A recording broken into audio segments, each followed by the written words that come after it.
Okay, everyone, welcome back to Talking Turkey Fantasy Football Podcast. I am your host, Manny the Commission Jimenez, and I'm on my right of me, and I'm being co-hosted by my buddy, my pal. Go ahead and introduce yourself. That's right. We're back. I'm Cody, as Manny likes to say, your favorite hot cup of coffee, Cody. We're here. We're still doing the podcast. 2025 is upon us.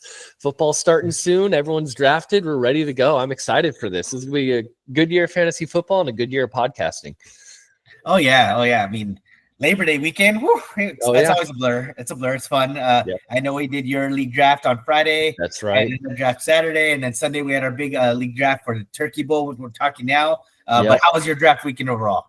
Overall, it was a fun weekend. I mean, it started with you're in a league, Po folks as well, on Thursday. So I went Thursday, Friday, and then Turkey Bowl every year, Sunday before Labor Day. And then I had another one that's like a smaller league with some side friends last night as well. So in a total of 4 leagues this year. But Labor Day weekend's the weekend everyone drafts. I clear my schedule. I got nothing going on. Took work off early on Friday to host our keeper league that we do. And that one's a lot of fun. So I'm glad you got to come over. We had most of the league join. A few members from Turkey Bowl are in that league as well. Overall, it was a fun, good weekend of drafting. How about for you? Oh, yeah, same. I mean, yeah, I kind of love that, right, with the multiple leagues that I'm in, some cross-pollination with the different groups of people that I'm in. But, yeah, Friday night was awesome. Good ribs, good food. Good job, Cody. Very nice. Thank you. Yeah. Well done. But then being able to – I like it too, right, because I always call this my league record. Turkey Bowl's the league that I've had for 20-plus years now. So I like doing these other drafts kind of as like a preamble, as a kind of prepare for the big moment. And it does pay off at times. Other times it's just not anything you can even relate it to. So depending on this type of league you're playing or the format that you're playing in. So, but it does create a little bit of trajectory or plan that you probably want to do when you come to the big one. Oh, that's the best part. Draft weekend's the best weekend. You have all your projections. You have all your rankings that you have. You have your ideal draft plan. And then, of course, someone in the first round at the end just like takes a couple sleepers way too early. And then all of a sudden your plan has to go out the window and you got to adjust. But most people love their team after the draft. Days after the draft are the best time. Right before football start, you just keep looking at your roster and smiling. And then week 1 begins, and that smile for some doesn't quite last that long. That's right. But it's great to be back, and we're definitely going to break down how our season ended last year. Kind of by we lost a couple episodes there at the end. Things got a little crazy.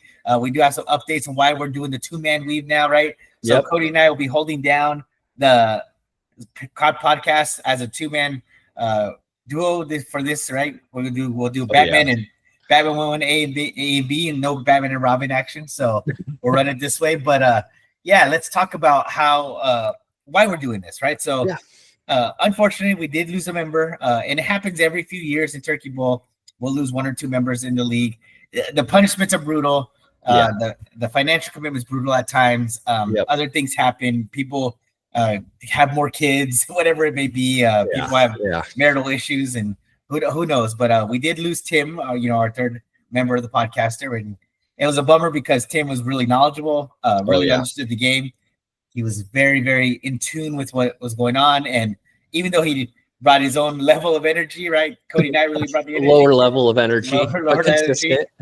But the insight was always excellent. And very respected member. He was in the league for like 7 years, immediately won on his first year, as we'll go into it a little bit. Very respected member, so much that you invited him on the podcast to be a third person. It was me and you, Batman 1AB, and he was the Robin, really, in that grouping. In that dynamic.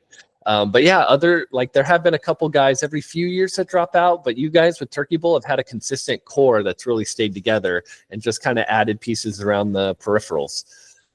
That's what good GMs do, right? They just there's no rebuilding. Just kind of like the Ravens, just keep going, or the Steelers. That's right. Just keep plugging away and keep making it to playoff runs, and hope for the best. Yeah, exactly. And I mean, the friendship that everyone has in this league, it's really what keeps people together. It's really a unique league. It's a great one. It's my favorite one to do. It really is the best one to do every year.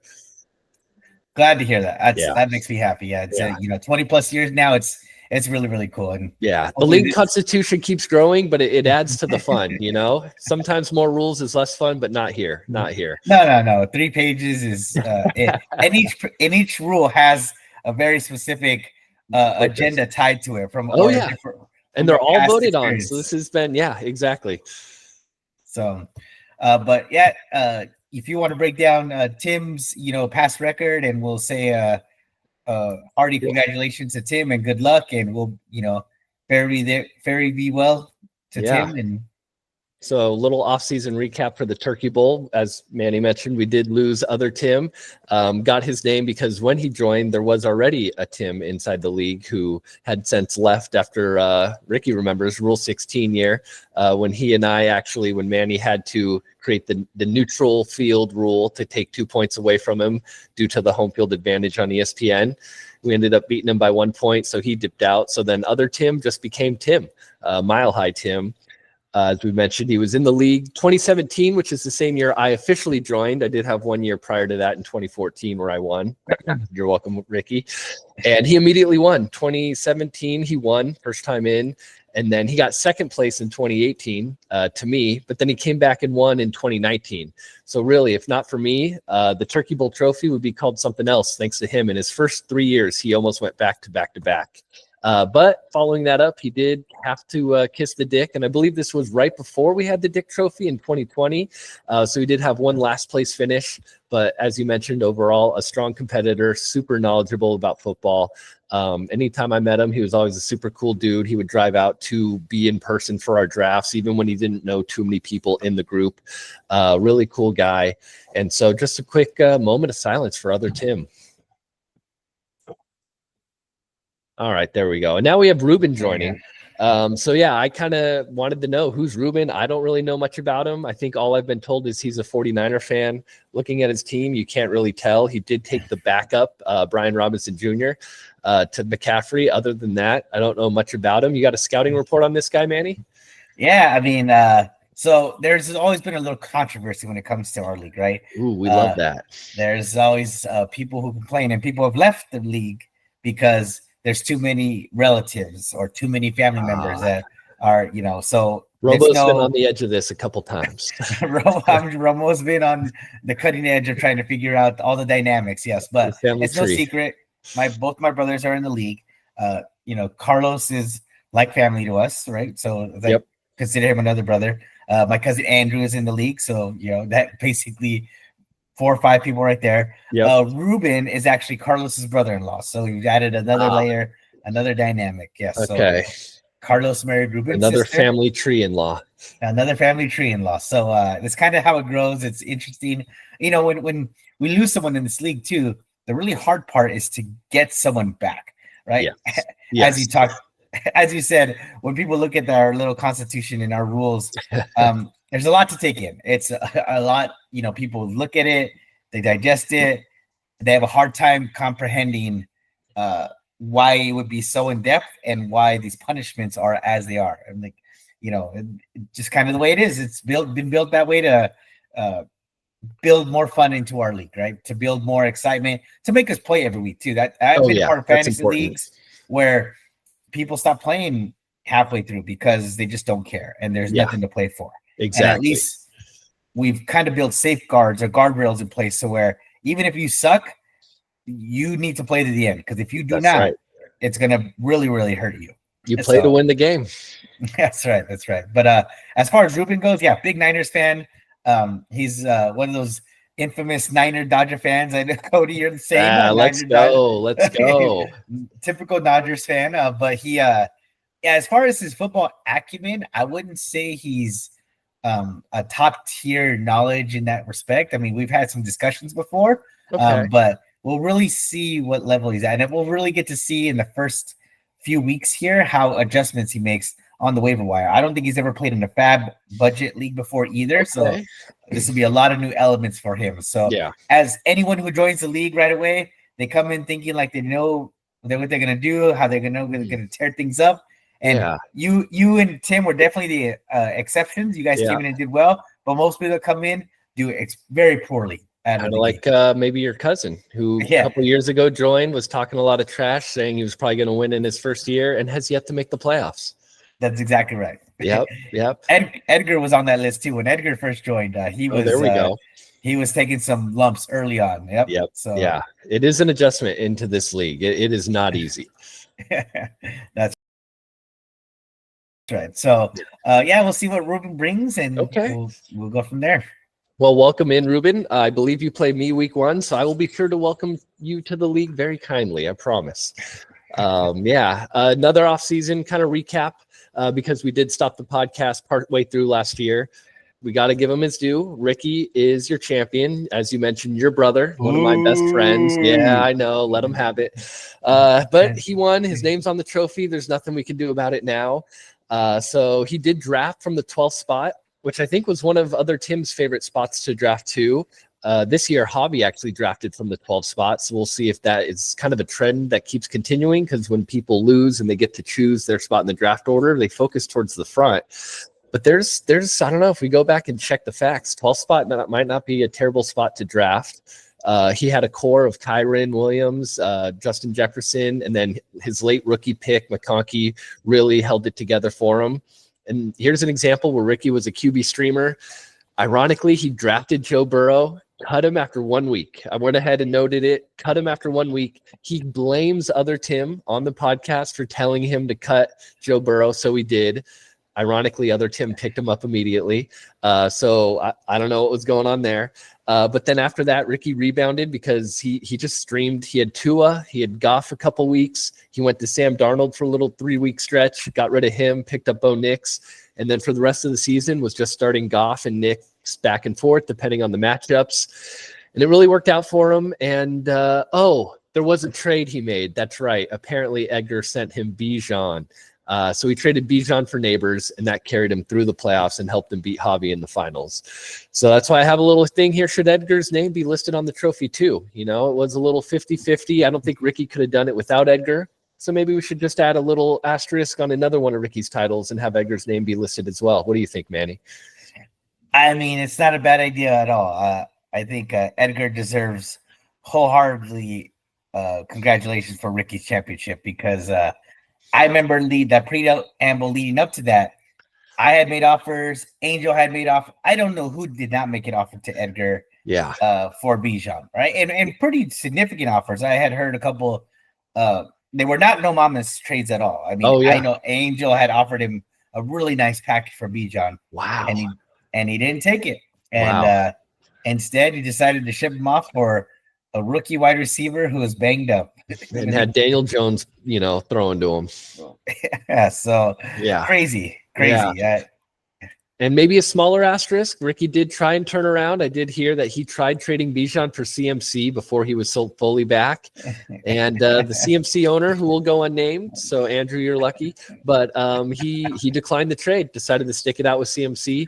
And, they do say it takes skill to make the playoffs, but it takes luck to win a championship. And Ricky last year was the luckiest one. Yeah, he tried his darndest to get rid of Bijan as soon as he got him. And he ended up winning because some fool didn't take him from his hands. Exactly. Some fool gave it to him and he couldn't get rid of him fast enough and just held on to him. Yeah. But we go from the top of the standings to the bottom. We have Alex, who is our dick kisser, drafted his own team, mind you, last year. Looking at his draft last year, he was someone who, as we'll get into with some of the rule changes that you added last year, commish special.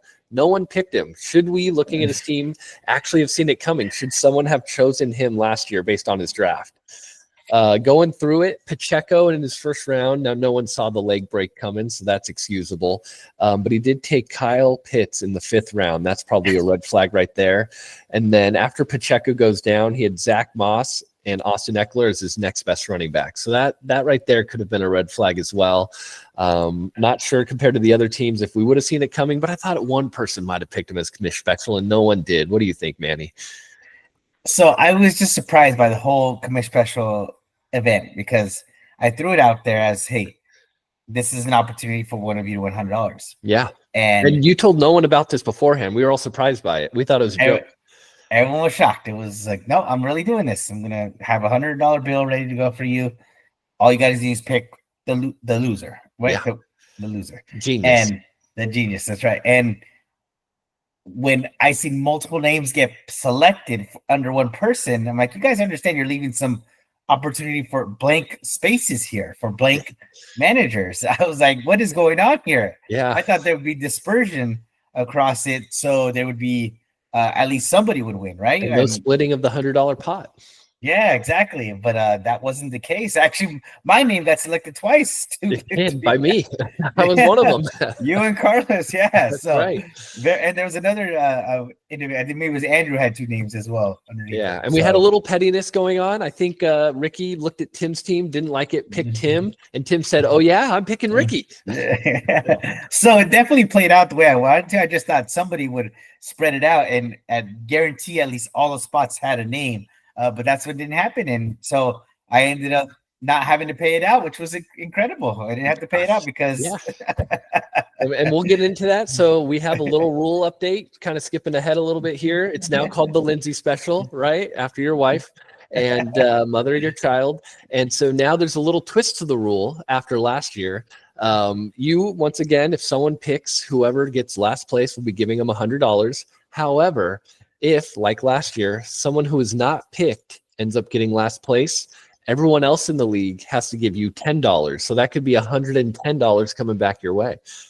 That's right. That's right. I was like, okay, if I'm going to keep playing this game, I'm definitely playing Russian roulette. I got to build some odds in my favor. So that's right. Luckily, again, lucky me that there's also 2 slots again available under people who didn't get their name selected for the commission special or the Lindsay special now. Yeah. And that would be myself. Actually, there's 3 slots. 3. Carlos and Javier. So if any one of those 3 win. I think, did someone pick Rob? No, Rob as well. So 4. Yeah. So there are 4 spots because we have 3 people picking Angel. We got 3 people picking Angel, 2 picking Andrew. So that does leave 4 spots open for you. Oh, yeah. So I love those odds. Wow. Yeah. Pretty good odds there. Let's go. You got a 1 in 3 chance. Yeah, exactly. 1 in 3 chance to get some pay for some of my dues. Hopefully I'm not having to pay out much, but we'll see. You're used to it every year. Speaking of dues, we did go ahead and vote. There has been a price hike, an increase. So I believe it was $160 last year and the years previous. Majority voted. We're at a $200 minimum buy-in now. That's your just buy-in into the league. And then we also upped the FAB amount from $250 to $300, which might not be a huge change. I don't know how many people are going to be stretching all the way up to $300 unless you make it to the finals where, you end up having a chance to win the big prize. But we did go ahead and bump up both the buy-in, bumped up the FAB as well. I feel good about that. I think everyone else feels good about that. Kind of increased the pot for the winner. How do you feel about that one? Yeah, I mean, there's people who spend a ton on the FAB, right? Yep. I'm not one of those people who doesn't spend money. I definitely spend my money. We definitely have people who don't spend any money, which is true, and they're proud of it. And they're very, very proud of it. But I think in just increasing this base, we'll see what kind of effect it has, right? Will it force people to be a little more conservative? We've already heard rumors that more people will be conservative with their FAB this year. I doubt we'll see any $99 FAB bids. We say that every year, but it's going to happen. I can tell you. People get desperate. If you're on the edge of the playoffs, once you make the playoffs, anything can happen. So you really got to spend it. Grab some guys, backups, rookies that end up coming off bye weeks, and they can explode. So you got to make that move. And the great part about FAB, you don't know what everyone else is bidding. And it's not a normal bid system, $50, $60. If everyone bids 20 and Manny bids 100, you don't get them at 21, you get them at 100. That's true. It's very, very true. It's kind of crazy. Yeah. So that is one change I'm excited about. The other one that I came up with myself and everyone voted on is the new schedule procedure. So I kind of adopted it. There's been a lot of debate on the schedule and randomization and letting ESPN do it. Is Manny doing it himself? How's the schedule happening? So now we went Champions League, left it up to the people. You end up coming up, drawing a ball with a letter and then a separate number out of a hat container, and it ends up deciding where you are in the schedule. So we'll end up getting there eventually, but we do have divisions now. You play everyone in your division twice. So this is a big deal, especially if you get strong members. Is there a group of death? Is it going to be harder for you to get those 6 wins? Or are you going to have an easy division, be paired up with some bottom feeders, and then you end up starting, your season essentially 6-0 by having them in your division with you. That's going to make a huge difference when it comes to the playoffs. Yep, very much so. It's going to make a very, very big difference on how you address that whole situation, right? You're going to have to look at it very, very differently. So yeah, I'm very, very curious to see how it's going to play out. Yep. And I think everyone was excited with the whole procedure of drawing the balls and seeing the schedule built in real time as it was happening. Yeah, it was really, really fun. It was really cool to see, that Champions League style, and you could tell right from that first pick, right from the anticipation of who was the 12th pick, Ricky, right? So yeah, Ricky. So being able to pick the first ball. Javi was the 12th spot. Yeah. Ricky was 12th last year. Yeah. So Andrew picked for him, got to see where he landed. Yeah. And it was like, B1. Okay. All right. So now everybody's like, ooh, I don't want to be in that group because there you go. Yeah, exactly. Yeah. Oh, please draw a different letter. Please draw a different letter.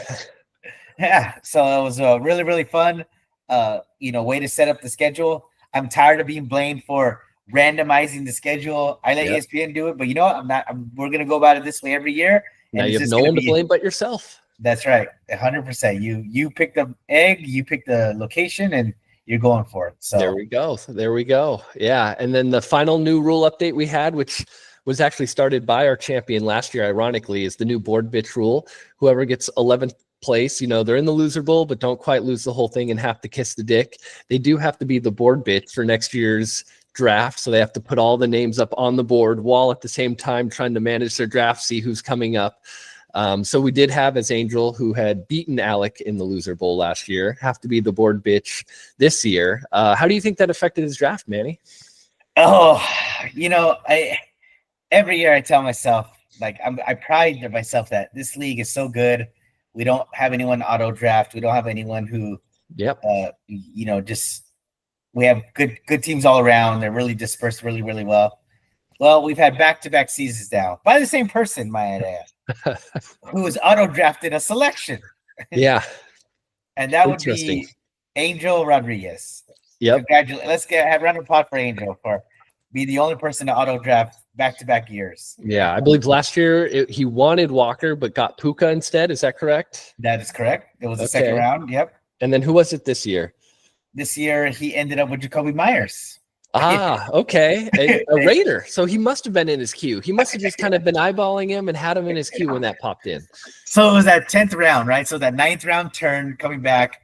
Mark Andrews had been selected by Javi. Yes. So he came back, and then he got Olave. Ruben ended up taking Michael Pittman. Yeah. And Rob took Dak Prescott. And apparently Angel panicked. So I don't know what happened between the Olave and the Prescott. Yeah. But Angel, we were like, hey, man, your time, I saw the time dwindling down. Your time's coming up. And he kind of looked like a deer in headlights. And then all of a sudden, he sprung into action. And then it was too late. Yes, as always. As always. So, yeah. And as you kind of have mentioned, he did have a helper in this draft. We did invite, a family friend, one of my best friends as well, Will, to join the party and be there. He's not in the league, but he came just to hang out, have a good time with everyone, join in the draft party. He did actually assist Angel. So Angel really has no excuse. Because from what I remember last year, Ricky was really on his own, doing it himself. He didn't get second to last place the year before. He volunteered in order to get this rule started. This year, Angel had a helper. I feel like there's no excuse compared to what we saw Ricky do last year. 100%. Angel should have been married. Will, being the gentleman that he is, he just kind of was like, hey, I'm here to help. I'm here to have fun. I was like, well, if you want to help Angel, you're more than welcome to. And he seemed like he had a good time. He was basking in the sun, enjoying the laughs and the beers. Yeah. So it was nice. But yeah, maybe that's what threw Angel off. Instead of being focused, he was thinking, Will's got this. And then maybe, he kind of took a small step back from from the process, and that maybe that's what caught him up on that pick. But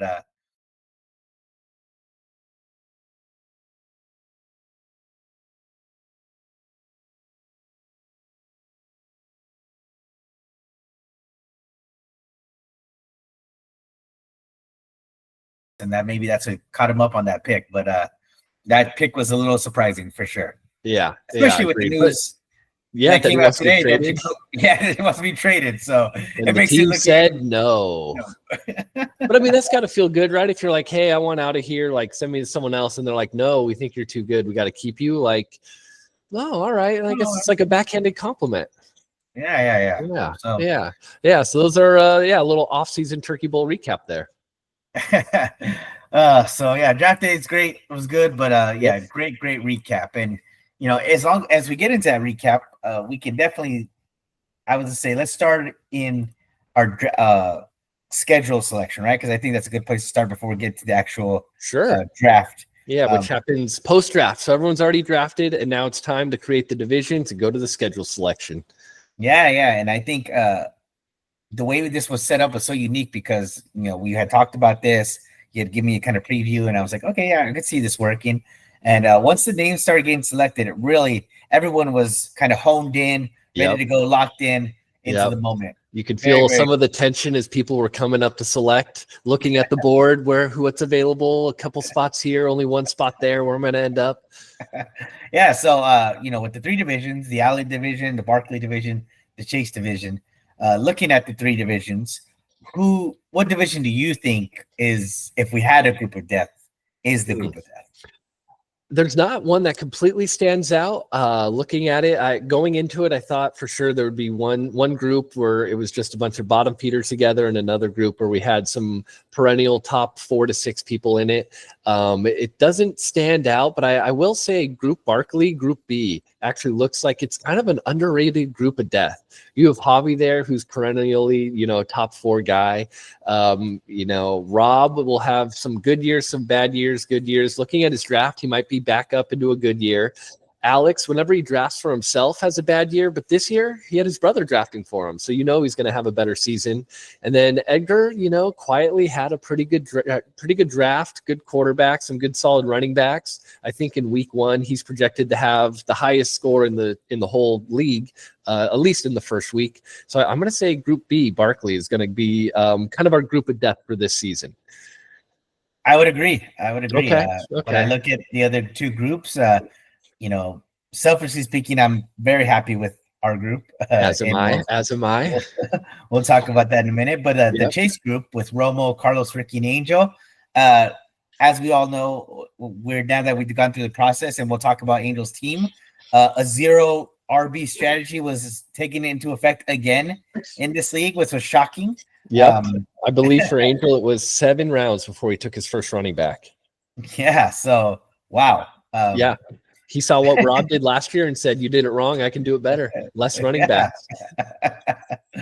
So pretty crazy team there. Romo's team also is some question marks. And I would even say Ricky's team is, left a lot to be desired considering he was the champ from last year. So, I mean, he'll be banking on a trade. You'll see. A trade will come through for him. No, someone's going to come out and just say, here's my top 2 running backs. There you go. There you go. Yeah. Go ahead and give me that rookie receiver you have.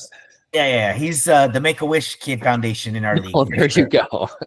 Yeah, he's always having rename that group. Yeah, the Make-A-Wish group. Exactly. Yeah. When it comes to the Allen group, Group A, again, as I saw the name get pulled and Andrew being the first name, I was like, okay, this is pretty sweet. And then Ruben being that girl, I was like, all right, it's pretty sweet. And then I was like, all right. Yeah, I believe because we were going reverse draft order, I think Ruben drew the A first, right? And then after that, it was myself who drew an A3. And then following shortly, it was you. So we knew it was myself and you. And then as Andrew walks up, I remember there was an A, a B, and a C, all still available. And everyone's just crossing their fingers. Let it be my letter. And sure enough, he draws the A and he gets A1. And me and you, high five. Here we go. Yeah, that's right.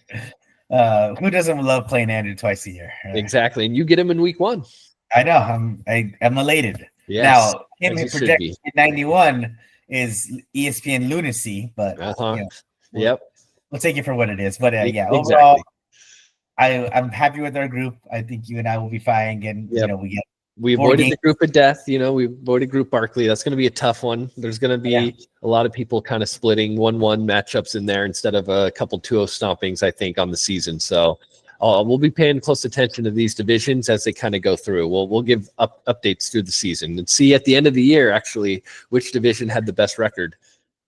That's exactly right. Yeah. We'll break down the groups and see how if those back-to-back matchups, or if you had to play those teams 2 times, how much of that made a difference on those teams. There you go. That's a good point. We kind of went through the group of death. So now we'll go through and see who here is actually happiest with the group they ended up in. What do you think, Manny? As just within you and I, or overall? Overall, like anyone in the league, when they saw their name pulled, they see the group they're in, the division they're in. Who do you think is happiest to be within the group they're at? I think it's Carlos. I think he saw Chase, and he's like licking his lips right now because Carlos had a good draft, if I'm being frank, and he did. So I think he's very, very happy with the situation he's in, having to play Romo, Ricky, and Angel twice. Yeah, big. He went with the question mark first round pick that everyone was kind of dancing around with Genty. How's that offensive line? How's the offense? New coaching staff. He is a Raider, so they don't tend to do too well. Unless it's Bowers, I guess. But yeah, so he went with that risky first round pick. But overall, I think he had a good draft, and he ends up being my pick for happiest too, because Ricky, as we mentioned, his team coming off a championship season doesn't look as strong as it normally does. He has a tight end projected for 1 point in week 1. But he's a Rams fan. He believes in this rookie, and he thinks they're gonna play him deep a couple times. Angel, as we mentioned, the only guy to auto pick, and he did it 2 years in a row, and perennial, playoff misser. And Romo, he's got 2 jobs. He's got a wedding he's planning. He's got a house that he's still trying to build up. I think he's distracted. I don't think he did much research. Looking at his team, it's not as daunting as it normally is. So I really think Carlos is going to be the happiest by the end of the year with the group he ended up in. Romo took a player that has had a lot of offseason buzz, maybe more memes than I've ever seen for one player ever to have, which was pretty shocking, And I purposely took him in your draft because I wanted to not give away my tight end selection for this draft. Okay. And I was shocked he took Kyle Pitts. I was as well. He took him late. He didn't take him in the 5th round like Alex did last year. He took him, I believe, in the 13th year. But yeah, I was surprised when he went and did it. I wasn't sure who he was waiting on. And then when he pulled the trigger, I think we all were a little surprised. Considering who was still out there. Exactly. I mean, it was pretty wild. So yeah. So that was fun to see. We'll see if it works out for him. Yeah. But Carlos, lucky you. Hope you get a lot of wins out of that group and take yourself into a top 8 position and set yourself up for a playoff run. We'll see. Good on you. Yeah, good on you. But let's get right into it, Cody. So now that we've talked about our recap of 2024, how we set up 2025 with this new structure and schedule, let's talk about the meat and potatoes of this. And the draft, the best part of the season. The best part of the season, how this went down. And really, really, really fun, right? It was great. Just how it started. Joseph drafting for Alex, obviously, again, controversy, but we have some leniency there. We know Alex is out there. It's been a hot summer season. We know he's digging trenches, pulling cats out of trees. Yep. He's cooking for all the firemen. He's the firefighter's cook, so we all know this. So. He's rubbing suntan oil on them so they don't get burnt. That's right. So, Alex, we will forgive you, but I know when we had discussed him when he took that number 1 spot, I knew instantly he's taking Saquon. He was not going to not take Saquon. Oh, especially he's an Eagles fan, so especially after the run, we were there at his place when they, made it to the Super Bowl, essentially beating Washington, and he was so excited. So you could tell he back then knew I'm taking one and I'm taking Barkley, and we all called him out for it. He tried to deny it. We all knew. Yeah, I don't even know why it was even the debate. We were.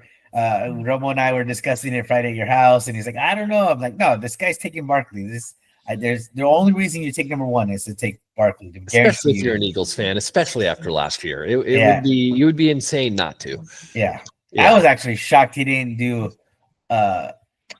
Hurts on the turn and AJ Brown. Same here. It wasn't him. That's the problem. It was his brother. That's right. That was right. Yeah, I was expecting 3 Eagles for his top 3 picks. You know what? I think he would have done it. Yeah, but so you got Barkley, but rounding off the the next pick, Romo, Jamar Chase, that was kind of falling into place. Andrew with Bijan Robinson. Yeah. That makes sense. And then I took Gibbs, obviously. Yeah. So I will say, when Ricky and I had kind of met together, maybe a few days before this draft, we were talking about it. Who do you think you're going to end up with? Who do you think is going to be available when you pick? We called the first 4 picks perfectly. We said, we know Alex is taking Barkley. Romo loves Chase. He's a big Chase guy. There's no way he passes on Chase. And we were talking about Andrew. Where does he go with this? Does he take CMC after what happened last year? And then we were like, you know what? I think he's going to play it safe. He'll look at the rankings. He sees Bijan up at, number 2. He's going to take Bijan. And then just kind of knowing you, Manny, we're like, Manny's going to go for the high upside guy in Gibbs. We knew that was going to happen. And then we're like, man, Edgar, he's such a wild card. We have no idea who he's going to end up picking. It could be Justin Jefferson. It could be McCaffrey. It could have been Derrick Henry. It could have been Genty. We wouldn't have been surprised to see him take Genty there as a Raider guy. And he ended up going with Derrick Henry. So we had everything nailed, and then we called Edgar being the wild card. And I think ESPN had Henry as like a 14th, 15th pick overall. So in the second round, beginning of the second round, he took him 5th. He went and got his guy. Yeah. Surprising. I was expecting not to take the safe pick. I was expecting, like I said, the Genty or the CMC, even the Josh Jacobs. I know he loved Josh Jacobs last season. He wanted him for me. So I thought he would go something crazy like that. But no, he was smart. He followed the routine. So that was good. Especially in a standard league. Henry was the number 2 running back last year. So he's just hoping they literally just run it back, do it again. Yeah, exactly. Yeah. And then another surprising pick for me was when Ricky got up and said, I'm taking CeeDee Lamb. This guy hates the Cowboys. I was completely surprised. I thought for sure he was going running back there. I wasn't sure if it was going to be McCaffrey. He was shitting on Gentry, so I didn't think it was going to be Genty. I wasn't sure quite where it was going to go. And when he said CeeDee Lamb, I was completely surprised, especially with Justin Jefferson still on the board. That's the guy who got him a title last year. He turned his back on him. I was very surprised he did not go JJ. I thought JJ for sure was the pick. So CD was surprising for me. Yeah, so he must have done some research. I know he wasn't, too sure about Jefferson's hamstring, especially after what happened to Angel 2 years ago with Jefferson on his team. So that kind of concerned him. So I think that's what pushed him more towards CD. Yeah. Carlos taking Genty, that didn't surprise me. Carlos has always had affinity for rookie running backs. He's always kind of attracted to. He's always been able to find a rookie running back and stick with him. So, and I think Genty will have a fine season. Do I think he's going to be a top 5 back? Probably not. And it's not because of what he can do on the field. It's because the scheme that he's in, the team that he's on, the division that they're in, they're going to be playing from behind so much. And he can catch out of the backfield, though. I mean, they have, the other guys they have there aren't really great pass catchers. So I think that's a skill he can showcase and get a lot of 2-minute drills and garbage time touchdowns. And just the volume alone, I think he'll be a back end RB1, but I think it was, they say you can't win your draft in, round 1, but you can definitely lose it. And that's a safe play where it's not going to lose him, the league. I think it kind of set him up nicely to make the playoffs still, especially with the division he ended up in. Yeah, safe floor. Exactly, safe floor. Yeah. So that was definitely what I saw from Genty. Like safe floor, volume's going to be huge, right? 300 plus touches, I'm sure. Oh yeah, going to get from the season.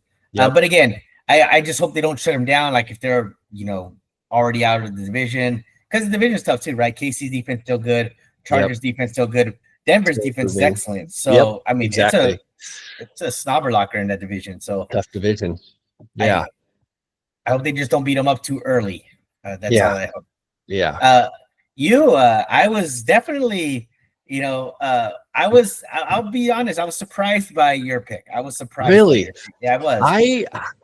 I in mock drafting, I will be honest, I was mostly taking Derrick Henry. But that's only because I was anticipating McCaffrey being gone at that point. It was 50-50 whether he was available at the 8th spot. And so I had to, I couldn't just take him every time I saw him. I had to kind of work it out to like, okay, if he's not available, pretend he's not there. How am I going to approach this? And most of the time I was ending up with Henry. And once Edgar took Henry, I started sweating. I thought Ricky might jump in and take McCaffrey. He took CeeDee Lamb, completely caught me off guard. And Carlos, even as a Rams fan, he's been a guy who's drafted 49ers before. You know, he will leave his heart out of it and keep his brain focused on the draft and take who he feels is best. I thought he was going to go McCaffrey there for the upside. And then he took Genty, and I was like, I kind of have to. It fell to me. I have to go for it. If he stays healthy, he's a top 3 running back. I'm going to go for it, and that's why I took him. So I'm sure other people weren't surprised by it, but I guess you were. I was surprised because of the injury history. I thought that would scare you. That's what scared Carlos off, right? Carlos is like, Genty and CMC, I'm taking the younger rookie who's going to get a ton of – they're going to get the same volume, right, essentially. Yep. But he's going to take the legs that haven't gone through surgery, haven't gone through all that stuff. But McCaffrey is a special player. We know that. In a special offense. I thought you were going to go Jonathan Taylor. Because, again, another safe floor player. Yes. Right? Although with it going from Richardson to Daniel Jones, he's not a guy that catches the ball out of the backfield. So you really are relying Jones to kind of back the defense up so they're not just stacking 8 guys in the box there. But you don't think that's an upgrade from Richardson to Jones? I think Richardson, when it comes to them using him as a runner, it gives the defense a few more options that they have to stay and pause and like think about. And when it comes to, you know, that little mesh that they run, where is it going to be a QB, the run option, or is it going to Taylor? I think that gives Taylor an advantage because the times where he does hand it off, Richardson still getting 1 or 2 guys focusing on him, which opens up more lanes for Taylor there. Yeah, Daniel Jones isn't quite that same threat. I hear you, but the Colts have one of the top 5 offensive lines in football. I mean, their offensive line is incredible. They do have a good interior there, even when Jonathan Taylor went down, every back that stepped in did well there. Every single one. So it didn't matter who was running the ball for them; they would always have productive games. They would open up holes for them. Yeah. So, and I thought that would be the differentiating factor, right? And Taylor, but don't forget, Jonathan Taylor is a guy who's had his own injury issues. Yes. You know, he had the ankle 2 years ago, which put him out for most of the year, and then last year, I think it was a hamstring that had him miss 3 or 4 games. So he's had his own like speckled injury past as well. He was still top 7, 8 running back last season. So last year he finished the year really strong and kind of bounced back up. Yeah. So I was definitely he missed 4 games, or he had that games week 5 through 7 he missed for the hamstring, and then he was good for the rest of the season. But I mean, he put up 226 fantasy points last year. You know, 1,400 yards. I mean, even with those 3 games, 1,400 yards is pretty damn impressive. So that's good. And 11 CDs. That's how I thought you were going. I was like, okay. And so when he fell to Hobby, I was actually really, really surprised by that. Yeah, he fell. So right after you, JJ got taken by Angel, right? So he's had him before. He's had him before. Yep. Rob took Josh Jacobs. You know, again, that was your guy last year. Yeah, good floor, right? You guys, I know everybody kind of laughed like Josh Jacobs, but I knew he would be very good. He was a top 10 back last year. I think he was number 5 in our league, if I remember right. So he was number 5 or 6 overall as a running back. Yep, number 5 touchdown volume. Yep, high touch. Over 300 carries, right? So he was one of like 6 guys with over 300 carries last season, high volume. So he'll do the same this year. And then Puka Nacua going next after Josh Jacobs with Ruben. Yeah, to the new guy. Yeah, I would say of all the picks, that might have been the softest one for the first round. I would agree. Yeah, that was the one I was a bit surprised by. There were a couple receivers that I liked more. You know, I would have gone Neighbors. I would have gone Nico Collins. I would have even done Drake London over Puka at that point, especially with Stafford and this back issue. Yep, 100%. Drake London would have been my number 1 target after JJ and CD. And Chase for sure. Yes.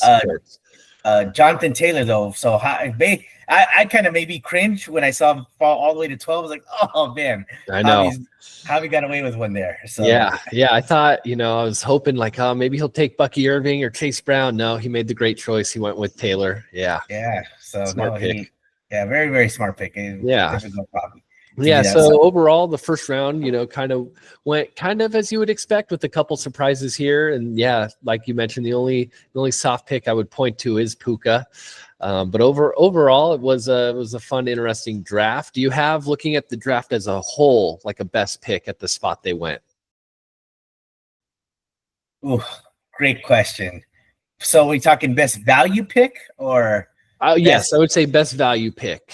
Best value. A lot of people say there's no more sleepers nowadays. Sometimes people take sleepers that are pretty like community known sleepers early, and then some guys end up falling. Best value pick from where they went. Oh, I mean, yeah. I mean, if you look at my team, I took three? Travion, Krosky Merritt, Tyler Warren. So and Bashal Tootin. So I have four. Travion in the second is I wouldn't say that's a great value pick though. No. You've got good running backs, but I wouldn't call that great value pick. No, I'm just saying like there's no more sleepers, right? Oh, I see what you mean. Yes, people are not going to fall to where they are in other drafts, right? Yeah, exactly. No, they're going to get even Krosky Merritt. I took him early because I know if I let him go around, I'm going to not get him. So that's kind of how the way it works. So when we talked about our league, in this league, yeah, and when it comes to value, looking down around that 7 through 9. Spot there, right around there. I think it's Rob with Ricky Pearsall. I really do. Okay. I think Rob got a sneaky pick there in that 7th round with Ricky Pearsall. He's gonna be good. He's the only wide receiver outside of George Kittle. He's got Jennings. Jennings is back. He's back to practice. Yeah. But I mean, he's right, a boomer bust type of guy. He's not a consistent like 8-9 catch a game guy, right? I mean, he usually catches. He's closer to balls. 4 to 6 catches a game. Yeah, so he's a guy who knows how to beat zone. So it kind of plays out to where they play his own defense. It's going to be a bigger Jennings game. If they go man defense, that's Pearsall just beats man coverage. That's apparently in practice. That's all he's been doing. Yeah, I mean, he ended the season pretty damn incredible too. Yeah. So. There's a lot to be excited about with Ricky Pearsall, especially those last 2 games of the season. I mean, 20 points and 12 points and 20 points against a great defense like Detroit last year. So that really is encouraging. Yeah, it'll be interesting once Ayuk comes back because he's another guy who is someone who's able to beat man coverage, how they work him back into the offense. So he should be back, I think, around week 6. So to have him, Jennings, and Pearsall, I do wonder how that'll start to affect his value and their value as a whole, but it'll make the offense better overall. So it'll be interesting. So I got 3 picks that were high value. I'll give you my 3. So I think you got Pearsall.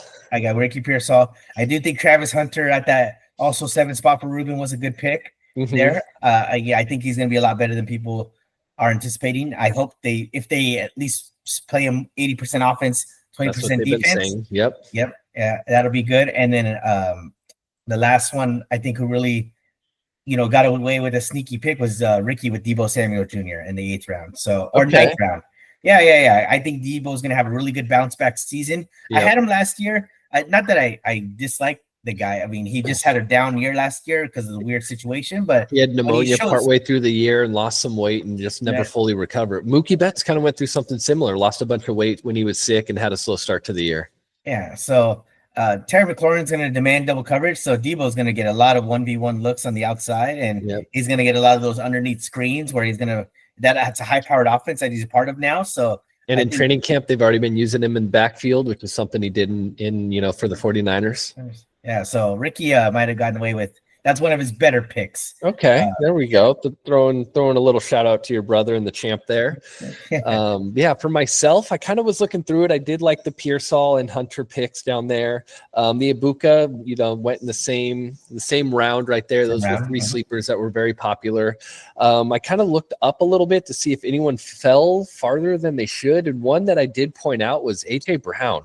In our league, he went in the 4th round, the 38th pick, and I believe ESPN had him ranked as the 17th best player. So Ruben actually snagged him kind of in the beginning of the 4th round there. I was quite surprised because there were some running backs that went ahead of him that I actually would have taken AJ Brown before them. So I think him falling to the 4th round, I think he's a better receiver than Puka, this year. So I think he really got himself a steal and kind of saved that 1st round pick. Save that pick, yeah. Yeah. Can see that. Yeah, so that was my best pick, just kind of looking at it as a whole, besides some of those sleepers in those mid-tier rounds, and nothing else really stood out to me. I do wonder how Stephon Diggs is going to come back. He'll be the number one guy coming off an ACL tear, back being number one guy in an offense with Drake May. So Edgar got him in the 12th round. So that could end up being the best pick. We'll have to wait and see on that one. But besides that, the AJ Brown one stood out to me. But is he really the same wide receiver that he's been in the past? I mean, he really seemed like he fell off a cliff, Diggs, at the end of last season. He did, but how much of that was due to, a lingering issue and then ended up tearing his ACL?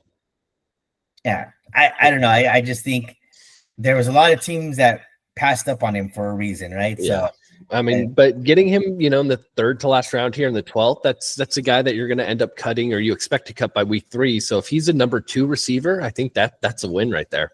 Yeah. The Patriots are a unique team, right? We really don't know what they're going to produce this year. First year under new head coach, Mark Vrabel. So we'll see what they do. I mean, I hope that Daniels back as the coordinator. So now Drake May is working with the new offensive coordinator, but someone who's probably they're going to be better than last year. That's for sure. A little easier schedule as well. Easier schedule. Actually, that's why I love their defense, actually. So had I not, I got their defense, but I was going back and forth between New England defense and Packers defense, back and forth on a couple different drafts. But New England's schedule for the start of the season is ridiculous. I mean, they got the Raiders schedule at home. Yeah, first 8 games they got teams that were bottom, half teams in the league last year. So very, very soft schedule. So that's very, very fortunate for Drake May and New England. We'll see if those players can really, have a good early offensive output. Yeah, be good against the softer schedule. Yeah. But no, that was a good question. All right, so now I see we've talked about our value picks, who got who where. What about picks that were just completely boned? We know about Angels auto draft pick. We talked about. We did. What about a pick that was just completely shocking to you? Maybe in the first 4 rounds. First 4 rounds? Yeah. I'm gonna say going through this, I looked and I have Jordan Mason. I know he's a popular sleeper. A lot of fantasy podcasts and analysts were talking him up. They're going to use him as the 1B. Romo took him in the 4th round. Meanwhile, Aaron Jones, who's the starter there and had a pretty good year last year, went to Hobby in the 7th round. That's the starter. So that's a backup going over the starter by 3 rounds. That to me was very surprising, very shocking. I thought Romo would end up double tapping and taking Jones later on. That way he would have them both. If Jones got hurt, he would handcuff him with the 1B guy. I think he really needs Mason to have like the David Montgomery season from a couple years ago, where you do have Gibbs, but then Montgomery's the guy who's coming in taking 50% of the snaps, but getting all the goal line work, all the short yardage situations. He's got to hope Mason gets all of those, all the red zone looks, taking him away from Jones. I just thought that was too early, especially not to go and get Jones later on. Yeah, why wouldn't you get the handcuff in 2 rounds later? Especially since the handcuff is the starter. Yeah, very, very strange. No, again, that's why I really like Hobby's team. A sneaky pick right there after Mahomes, right? Yep. Taking Mahomes in the 5th round or 6th round, and then Jones in the start of the 7th round. So, yeah, good job by Hobby there. Yeah, so that's what stood out to me in the first 4 is kind of the what are you doing pick. No, what are you doing pick? Yeah, I mean, I had Mason as a guy I was looking at, but I thought he would go maybe 6th, 7th round. But yeah, 4th round for Romo. Yeah. My head scratching pick for those first 4 rounds. Krosky Merritt. That's another situation. Eckler's apparently the starter. He went in the 7th also to Ricky. No, Krosky Merritt's going to be starting within the next first month of the season here. Okay.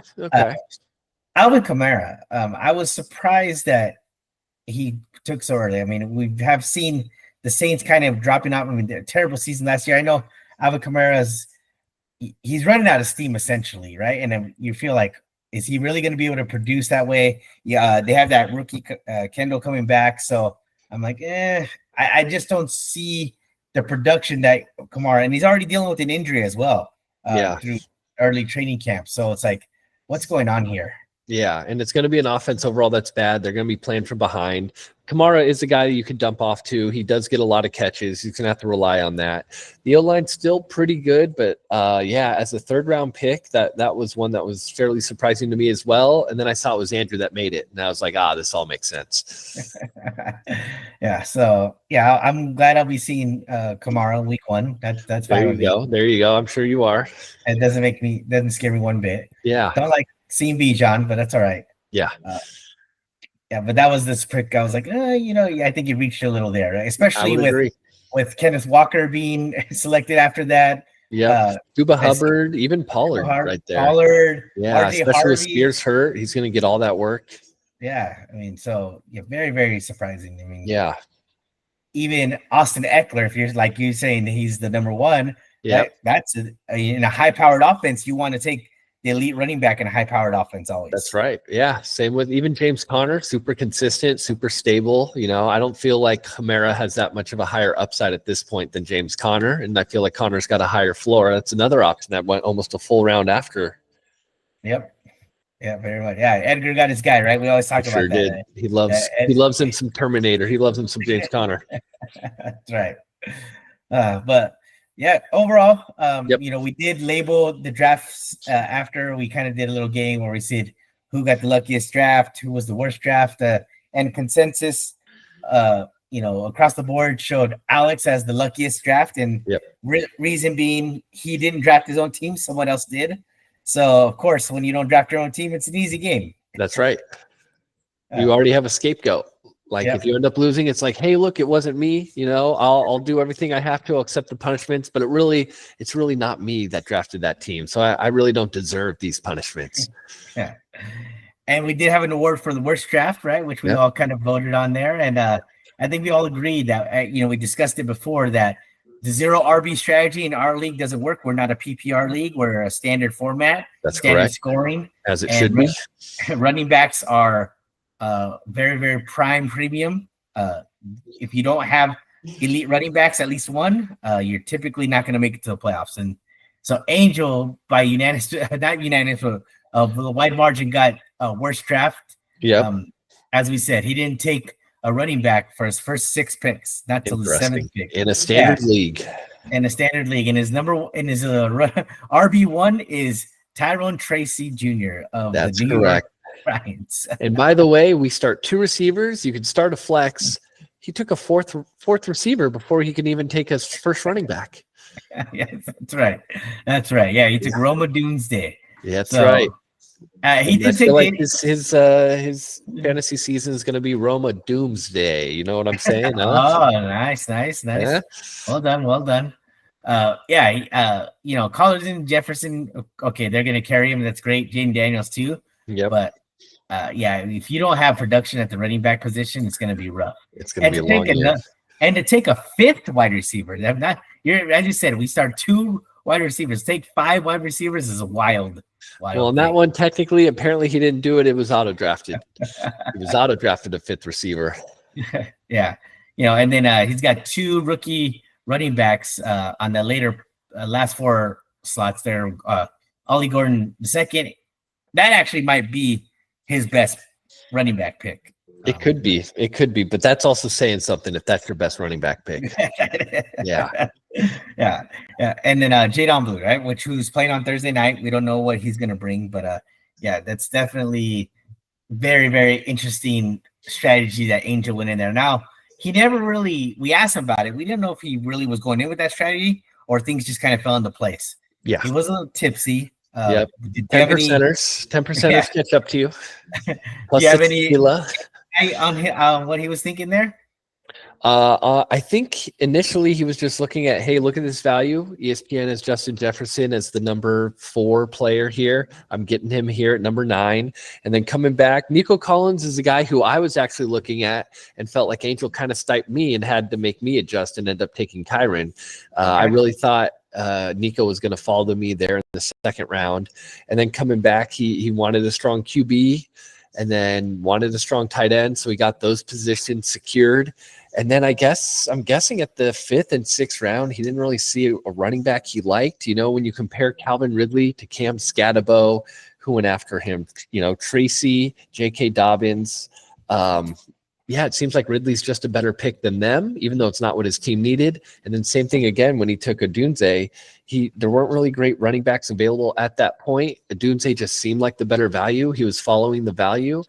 And then the running backs just kept kind of drifting in the wind, and he then had to play catch up and start grabbing what was left. Yeah, interesting. Yeah, he could have taken Austin Eckler in that Doomsday spot. He could, but I don't know. After listening to you, he was just hearing your voice in his head. He's not going to be starting after week 4. He's not going to be starting after week 4, and he had to go somewhere else. Yeah. So, when Scatabo takes over that starting job in New York, Angel's going to be real big trouble. I think so. Yeah, he'll be regretting it. But they did say Javonte will be the number 1 RB in Dallas, right? To start. Yeah, so he will have that at least. Okay. All right. Yeah. So he has one RB1. We've seen how the RB1s in Dallas have worked out over the last 3 seasons. Yeah. They don't last long there. They're doo-doo right now. Yeah, that's right. Yeah, that line's bad for some reason. When he used to be so great. I know, one of the best in the league. Yeah. All right. Well, draft recap. There it is. Looks good. Looking ahead to the season now. We're looking at bold predictions. Bold predictions. Let's move on and look at how we think this is going to work out when it comes to who's going to do what. So, when it comes to how we look at this, right? We'll cut this into 3 sections. We'll have the categories here. Yeah, we're going to bottom feeders, the surprise team that who's going to make the playoffs, and who you think has just got a really strong team that's locked into a top 4 finish. Right? These are bold predictions. Bold predictions. Boldish predictions. Boldish. Okay. Boldish. Yeah. Boldish predictions, right? So, we're not saying that it's going to be. Just this is what we project and see based off of the players that were drafted, how the teams look right now based off of this, right? If you had to start and stick with this team, no add or drops, this is what we think. So, my selection, after that, we did say Angel had the worst draft of the year, but I think Andrew was a very close second. And that being said, Andrew drafted a player who's not even signed on a roster yet. That's right. Andrew drafted a quarterback and Tua Tagovailoa, who is one hit away from being completely carted off a field. And not just that he drafted him, he took him ahead of Kyler Murray, took him ahead of Dak, Drake May, Brock Purdy, all guys I would have taken over Tua. So very, very surprising pick. And again, Kamara in the 3rd round, where I felt he could have got other Kenneth Walker, Swift, Tony Pollard somewhere else there. Just overall, the team was not very, very strong. So I think, unfortunately, Andrew's saying that this is the year he's going to make the playoffs. I think you're going to go year 3, buddy, without making the playoffs again, man. And it's going to be back to the drawing board for year 4 for you. Yeah, please don't leave this league, Andrew. I think you'll be down there again. But that wasn't bold enough for me. This is bold predictions. Andrew hasn't made the playoffs, so him being a bottom feeder, nothing new. I went ahead and I actually called the loser bowl. I got Romo down here playing Angel. So I'm going to say we're going to have a new dick kisser this year. It's going to be Romo versus Angel. I was not happy with Romo's team. We talked about him being distracted with all these things going on in his life. Started off strong with Jamar Chase, but then following it up, I just wasn't that impressed. He's got Justin Herbert as a QB in a run-first offense. Wasn't happy with that. I mentioned his Jordan Mason pick as my least favorite pick in the first 4 rounds. We just don't know. He could be the 1B. He needs him to have a really strong David Montgomery year. And with the Vikings, it could be a pass-first offense, even with J.J. McCarthy. Kevin O'Connell there loves to throw the ball. It's gonna be rough for Romo. He's the guy that took Kyle Pitts, as we mentioned before. So I just can see Romo having another down year. And then, of course, as we all kind of decided, having the worst draft, playing Angel there in the loser bowl. I'm not gonna make my prediction who actually loses it, but I will say both Romo and Angel end up down there and both play each other. I love it. Yeah, bold prediction. Yeah. And I should have changed my bold prediction to be Andrew won't make the playoffs until year 5 or 6. So have multiple years of him. If he continues to draft this way, it's just gonna be tough sledding, bud. But you can see the future getting better for him. Yeah. So hopefully in year 5 he'll learn this lesson. But Yeah, I definitely agree with you on the Romo. When I look at his roster, I like JSN, Jackson Jigba, great pick there. His 6th-round pick, I'm the biggest Packer fan you can see. Matthew Golden is going to be a good wide receiver, but he's on an offense that doesn't highlight one player. That's the issue. They're a run-first offense. I mean, we're talking Josh Jacobs getting 300-plus touches last year. Yeah, but how much of that was due to Love's injuries? I don't think that was their ideal plan going into it. I will say, he did a great job. LaFleur did a great job adjusting and making it more of a run-first offense, and them going out and getting Jacobs last year allowed them to do so. But I feel like when Love got hurt in that, was it week 1 against the Eagles? It was week 1. Yeah. I think that kind of turned how the game plan for the season's going to go. I think that'll change this year. But even then, after week 6, they were kind of back on track, starting to do their thing. The Packers had 2nd most drops in the league, right behind the Browns, being most dropped balls in the season, which was awful. But, I mean, you look at they had Jaden Reed, Dobbs, Romeo Wicks. Yeah, so Tucker Kraft would end up being their number 1 receiver, right? So could be again this year. He's on my team, right? But my point is they spread that ball around, right? They're not an offense that has an elite number 1 wide receiver. And I know Matthew Golden's good, and I'm glad they drafted a very speedy, reliable receiver. But I just don't think he's going to get the volume enough to. It could be, but as we mentioned, Jaden Reed's in a boot still. I think Romeo Dobbs is nursing an injury as well. He might literally be one of the only healthy receivers going in for these first few weeks, so he might just be counting on that. He got him to be his 3rd receiver, so he can use him as a flex these first few weeks. Yeah. If he gets off to a good start, maybe he can trade him. Yeah, I see ETN going into flex spot for Romo. And I see Romo regretting he didn't take Tank Bigsby instead of ETN. I want to make that call right now. The number 2 running back, or that's right. Yeah, ETN, the number 2 on the Jags. He's hoping he gets traded to the Cowboys. So there we go. Love it. Great call in the Loser Bowl. I'll be happy to see it. Right, it'd be great. 2 new people to prepare for this horrible punishment. But, and if that ends up happening, someone wins the commish special. These are both picked by people, so they're not empty spots down there for commish specials. So that means if we have that as a Loser Bowl, Manny doesn't win again. I have to pay out. Yep, another $100. That's right. So, surprise playoff teams for this year. I was really surprised by your selection, and you can definitely get into that. Yep. But I selected Alex. Right, Alex being our Loser Bowl champion of last year, having a kiss that very tiny erect penis. It's part of our league, our chat group now. It sits right next to a toilet. Yeah, it's a banner that looks good for him. And I was very, I shouldn't give him this because someone else drafted for him, and he's lucky. I think he did actually. He was voted luckiest. He was voted as luckiest team. What I'm gonna say is, maybe Alex planned this out so he didn't have to draft. Oh, bold strategy.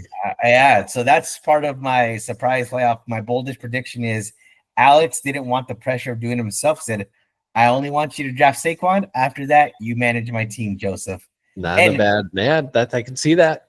Yep. So surprise team, because that team, after I look at it, I was like, wow, that is very different than Joseph drafting in the past. I've been in a couple drafts with Joseph where I've kind of laughed and giggled at some picks from the past, but this was by far his best draft I've ever seen him do. So kudos to you, Joseph, for getting your brother into the playoffs. Well done. Surprisingly, yes. And as you can see here, Edgar's my surprise playoff team.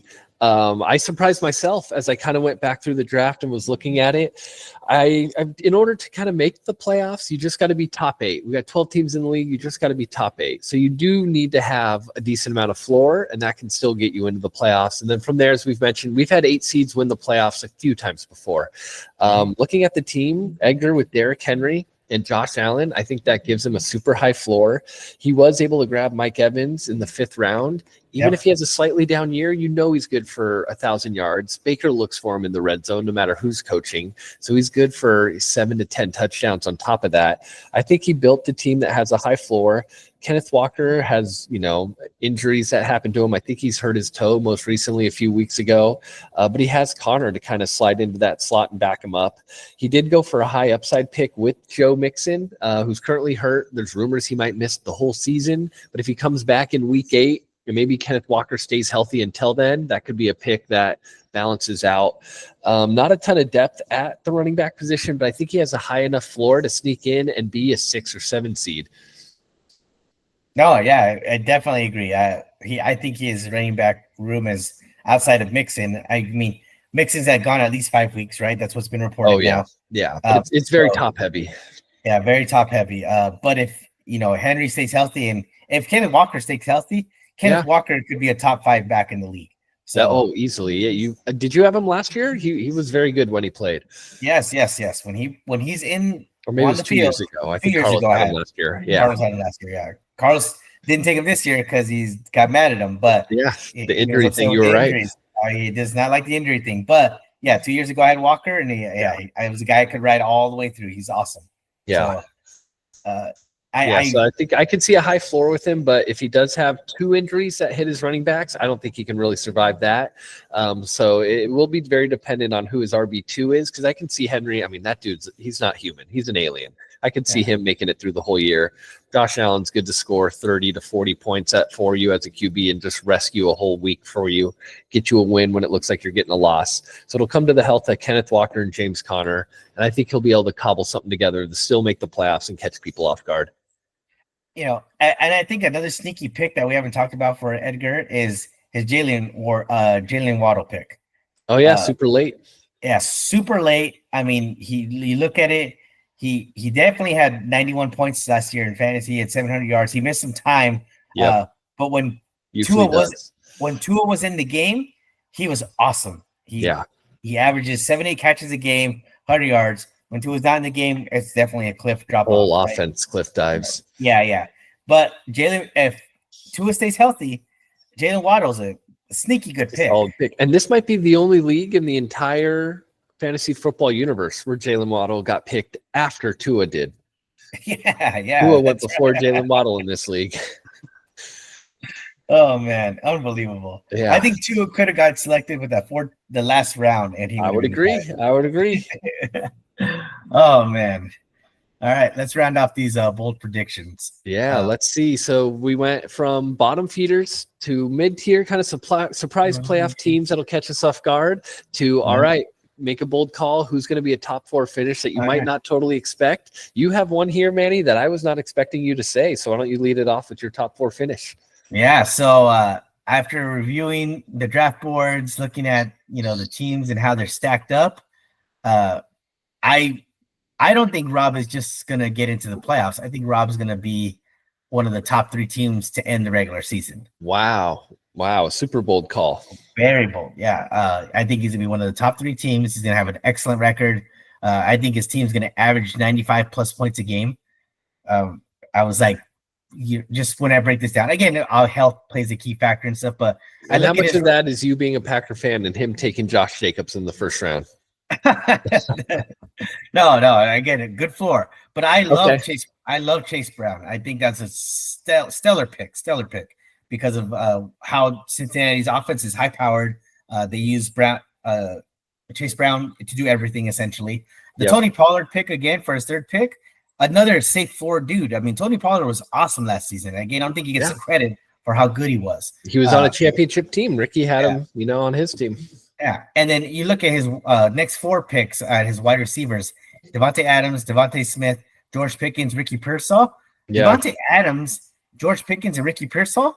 They all could be top 20. 3 of them could be top 20 wide receivers. Yeah, in those offenses. Yeah, I mean, so I was like, wow. I was like, damn, that is a pretty stacked team. I'd say if Rob have any weakness, it's probably the tight end position. Yeah, but I see that. Even the quarterbacks. I mean, Dak Prescott is going to put up some points this season. I mean, they're going to have to. They're going to have to. Yeah.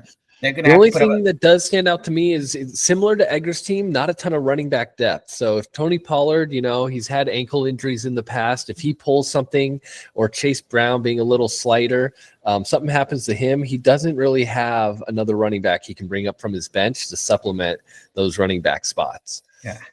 I know he got Woody Marks, but Woody Marks is going to be playing behind Chubb and Pierce. Yep. He's number 3 on the depth chart. And that's if Mixon does not come back.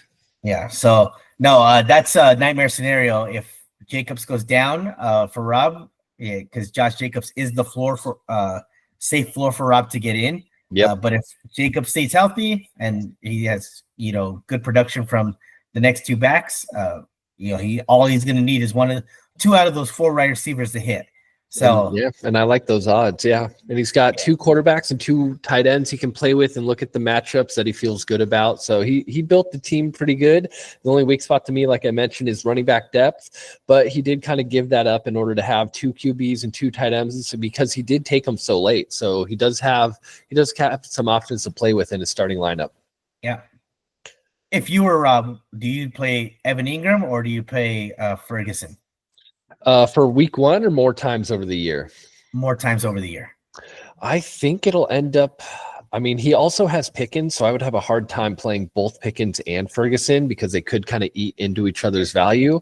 So I would tend to, especially with how exciting this Denver offense could potentially be, with Ingram having this joker role, he's going to get a lot of looks over the middle, and he has special designs in that Sean Payton offense. I would at least start out playing Ingram quite a bit until he lets me down and I can't take it anymore.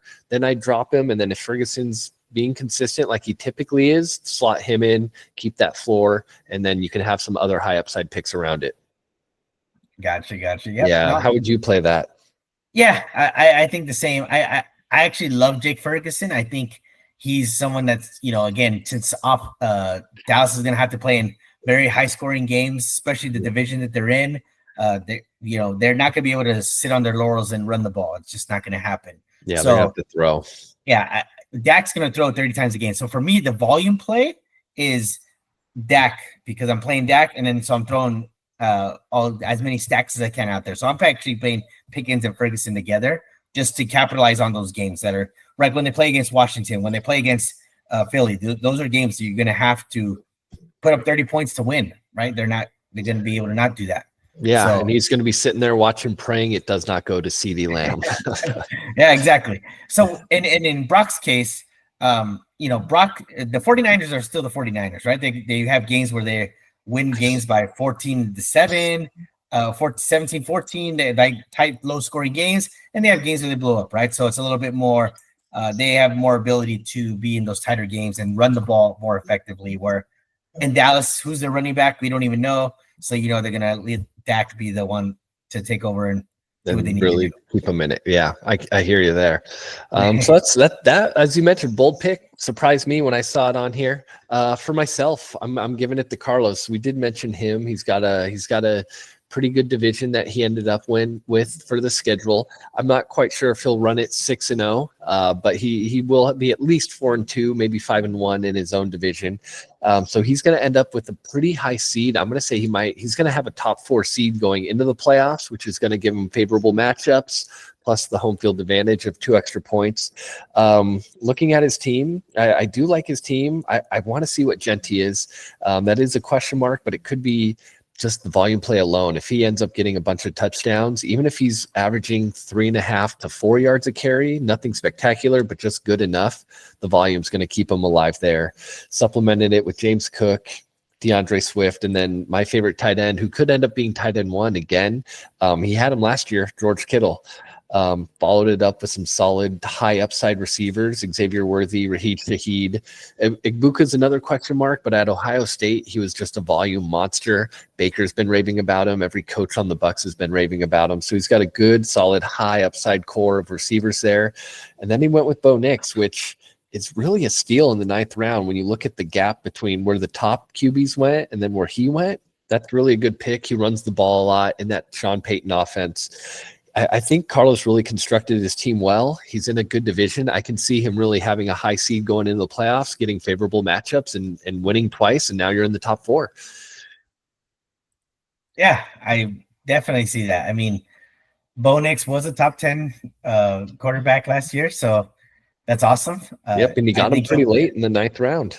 Yeah, I agree. They definitely have a scheme that they're going to utilize his legs as well. He's sneaky athletic, so I think the offense is going to be better. I think quarterbacks who play under Sean Payton multiple years just instantly get better. We've seen that with Drew Brees, right? After a few years of Sean Payton and making that Super Bowl run when no one expected them to. So, yeah, there's definitely some good upside on that Bo Nix. George Kittle, again, I agree with you. I think he could be tied in number 1 or 2 on the season. It's pure volume.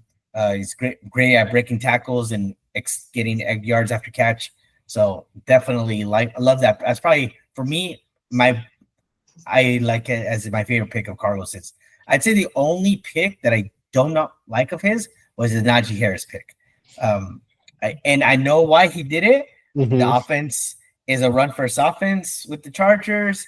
I drafted J.K. Dobbins last year. Everybody's like, but I felt the same thing. Like, oh no, J.K.'s going to do just fine because everybody thought Gus Edwards would be the number 1 last year on the Chargers offense. Ended up being J.K. Dobbins, and he had a great season behind that offensive line and behind that Jim Harbaugh scheme.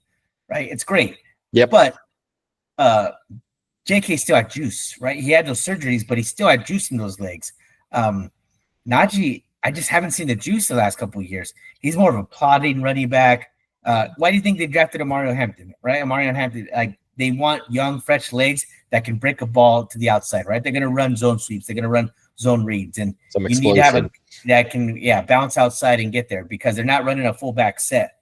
Right? Yeah. That was the only pick that surprised me. But other than that, I think I could see that being surprising. They did, in fairness, they did actually go out and sign him as a free agent. So they did want to bring him in.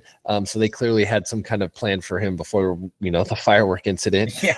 But also, if you look around, the running back taken after that was Joe Mixon. I know you had ended up with Bashal Tutin. And then it was a bunch of backups. It's Trey Benson, Will Shipley, Ray Davis, Tyjae Spears, who's hurt. So I think, looking at where he took him, what other running backs would you really rather have over him at that point in the draft? Ollie Gordon, Woody Marks, Jaden Blue. I think after that, it was just a bunch of backups anyway. So I don't mind him taking a stab in case something happens to Hampton. See, I'm thinking Trey Benson has a very, very productive season behind Arizona. Yes. With Connor splitting time. Yeah, exactly. So that was something that I was debating with, but I was excited to go with the rookie with Bashal Tutin. But yeah, Trey Benson could have, as Connor get up there in age and see what happens. But Trey Benson ended the season well last year for the Cardinals. So yeah. I know they signed Najee, but I just didn't see the explosiveness. I mean, that's why Pittsburgh, they love running backs who have juice, and that's why they're willing to let him go because he didn't have any more juice, in my opinion. I see. Understood. Yeah. But I mean, if you're picking his 10th round pick as his weakest pick, I guess that means it's a pretty strong team. As a strong team. Yeah. I say that's the only pick I didn't like. Everything else, that's not bad. It was a nice pick. So, and even JJ McCarthy with the last pick there. Yeah. Sneaky pick for sure. Yeah. Because JJ could be, you look at the weapons he's throwing to once Addison gets back, and JJ could be, and Hawkinson. Could be some high upside there. Yeah, very good.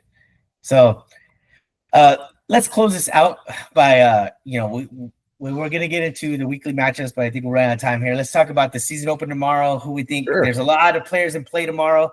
I think over 8+ players we were talking about. So we got Dallas versus Eagles tomorrow night, Thursday Night Football, kick off the season. I'm so excited. Even if you hate both these teams, why you cannot not be excited that football's here. Yeah, definitely.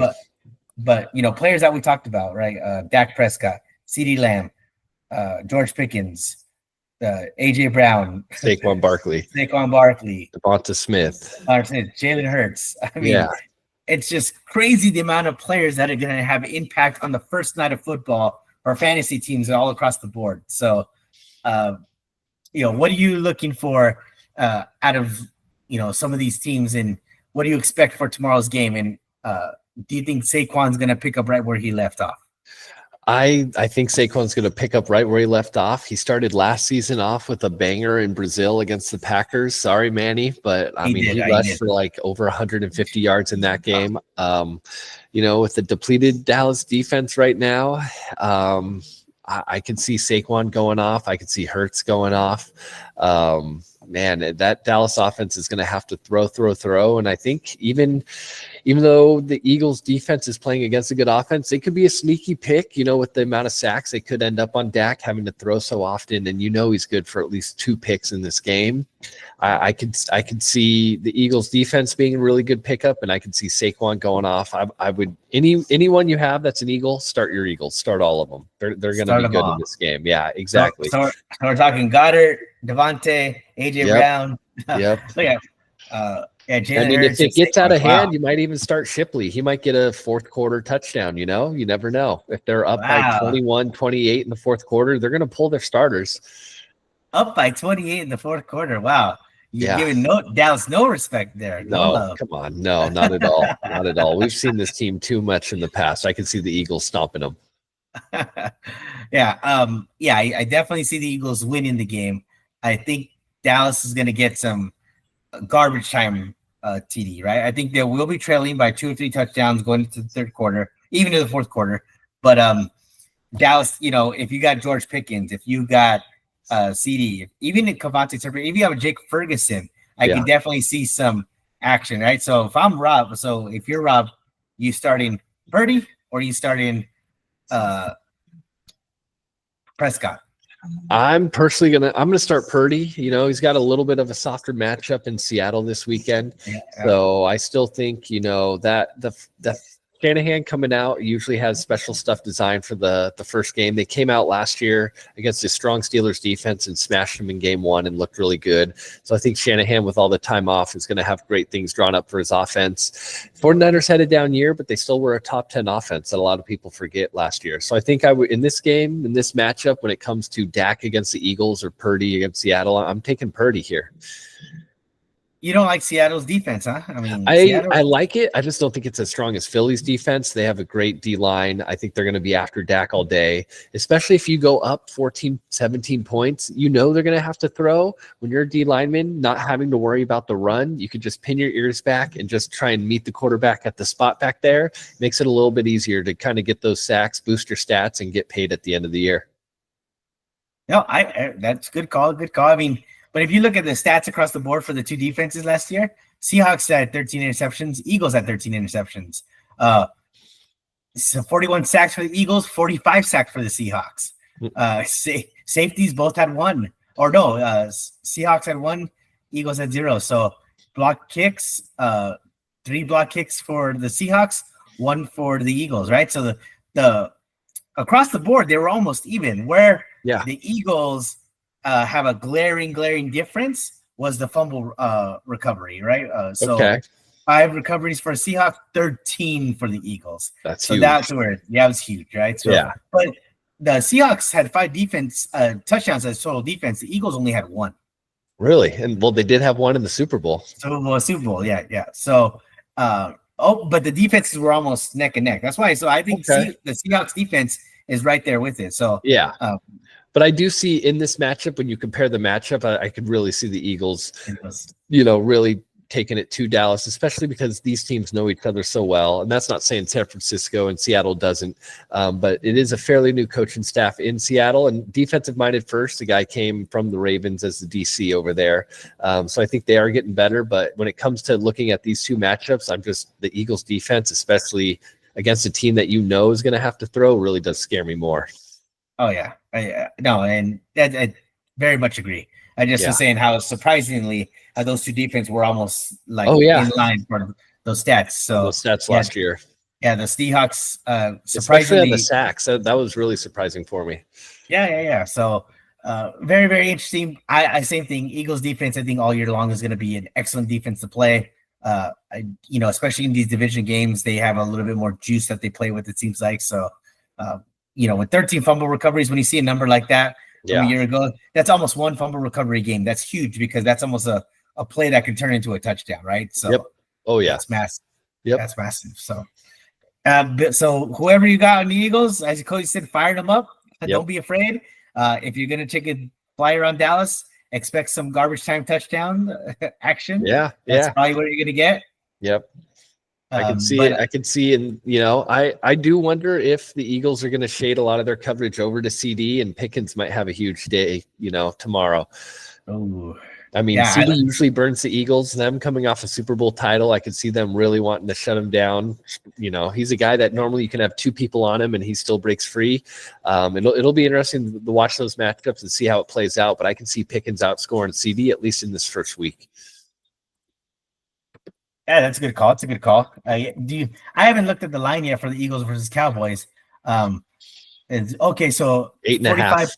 Yeah, okay, 45.5 point total. That's 47.5 point total, and 8.5 for the Eagles. Woo! Over a touchdown. That is huge. That's large. Exactly. That is huge. Yeah. Okay. So it'll be fun to watch. Yeah. So they're almost 50 points total. I love that. Love seeing that as a fantasy manager. Yeah. Anytime you see a score line that's close to 50 points, you're all in. So. Oh yeah, you're firing up all your players in that game. Oh yeah. All right. Well, let's see what happens tomorrow night. And all right. Good stuff, man. Great first show. Yep. We're back. It's good to be back. Get ready. Turkey Bowl. We're going to come at you. We're not going to be nice this year. It's going to be very, and week after week, we're going to tell it like it is. So get ready. Turkey Bowl Pod 2025. Good luck, everybody. All right. Have a good one.